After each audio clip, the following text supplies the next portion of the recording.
तो hello friends, my new vlog. तो आज तो गाइस सॉरी तो आज मैं इतना वायरल चिप्स लाई जो इसके लिए मैं मर जाऊंगी, फिर भी इतना टेस्टी, इतना क्रिस्पी है।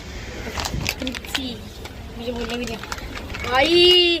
चलो इसको अच्छे से दिखाते हैं। इसमें नहीं दिख रहा होगा, फिल्टर है क्योंकि देख सकते हो इतना वायरल चिप्स है। इनको दिखाते हैं। तो गाइस सबसे पहले ना कि ये पाम ऑयल है, ना कि आगे का याद, पाम ऑयल तो 0% भी नहीं है।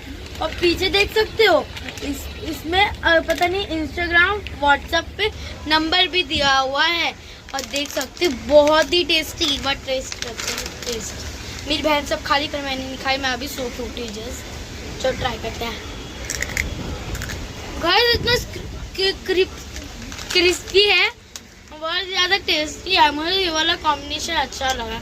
कमेंट करके बताइए कि आपका फेवरेट कौन सा चिप्स है बिना पाम ऑयल का। Bye bye.